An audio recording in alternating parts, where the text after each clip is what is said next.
अला नबीना सल्ले अला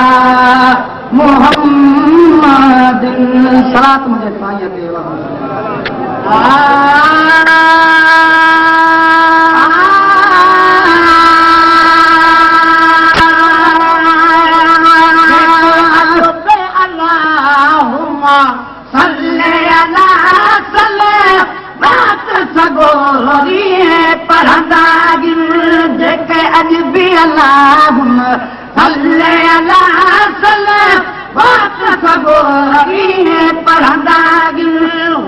हर इंसान खां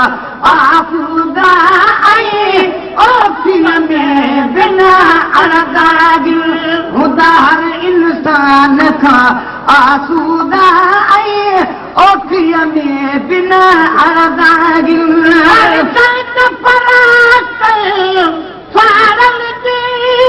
अल्लाह पढ़े ऐं तू न पढ़ी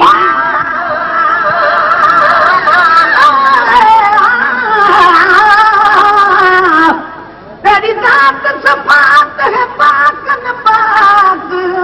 तेनू सजदा करा तब कम है तेरी ज़ियारत खास इबादत है तोरे हज करा तब कम है मां तू भोला ते पुटु सजा सिर सदका करा तब कम है तारीफ दे विच सारी उम्र वक़्फ सना करा तब कम है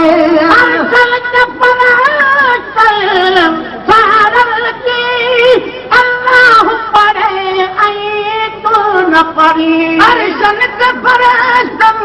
सारल जी अल्लाह पढ़े ऐं तू न पढ़ी रहमान जा प्यारा राज़ी पर शैतान जा साथी सरदागिर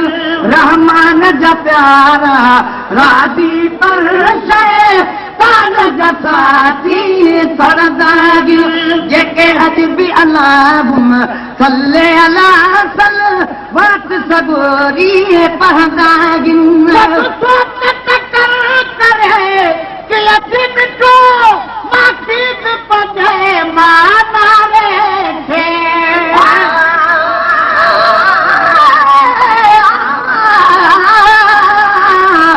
तेरे हुस्न जमाल ते देखण कीते ला उभ तू मलाइक आंदे वॾे फ़ख़्र बि तूं जिब्राईल जी कॾहिं ख़ातिम ख़ास सॾे दे तेरी खाक शप साईं कदमे वाली कर शर्म शर्मा अखियां छुपाए देगी मेरे मुहब दे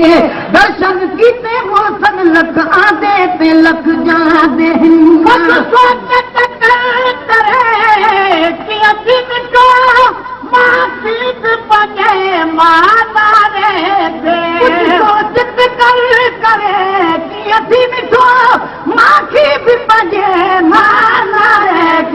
रखी इश्क बुलंद रख तू से इश्क जी तारीख चढ़ंदागी रखी इश्क बुलंद रख तू से इश्क जी तारीख चढ़ंदागी जेके हज बि अल्लाहुम सल्ले अला सल वत सगोरी पढ़ंदागी मच नगड़ी आई तो मारो तो मोहब्बत में मई मक्ष मारे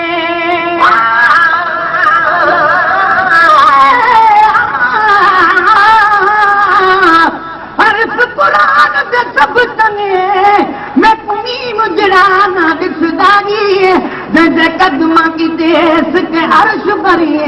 उतनाल गरीबां दे वसदागी बिगड़ी जुल्फ वाला मिठा मदनी अते परे कनु दिल खसदागी मिसकीना नची मुझा मादात जामिल हर बेकसदागी मक्ष नगड़ी आई तू मारो तो मोहब्बत में वही मक्ष मारे मक्ष नगड़ी आई तू मारो मोहब्बत में वही मक्ष मारे दुनिया मोहम्मद मिठड़े जो सब मेरा करे अती मेरा दागिल तुम्ही मोहम्मद मिठड़े जो सब मेरा करे अकी मेरा दागिल जेके अज भी अल्लाहुम्मा सल्ले अला सल वात सगोरी पर दागिल तो पढ़ने न आईरो चल रहता ये दायरा गारा दे भूतई पढ़ने न आईरो किन रागो ये दागिल गारा दे भूतई पढ़ने न आईरो किन रागो ये दागिल गारा दे भूतई न मिठान जरो मारन में जो पन परे खा दागिल न मिठान जरो मारन में जो पन परे खा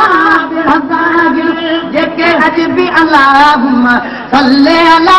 सल वात सगोरी पर दागिल बोलन चेते बोलन का दातर दादा कर भी गोवा बोलन चेते बोलन का दातर दादा कर भी गोवा बोलन चेते बोलन का दातर दादा कर भी गोवा वो गुलाम नबी सिका वारन जाइए जन्नत में घरा दागिल वो गुलाम नबी सिक वारन जाइए जन्नत में घरा दागिल जेके अज भी अल्लाहुम्मा सल्ले अला सल्ले वात सगोरी पर दागिल खुदा हर इंसान का आसूदा आई ओ की अमी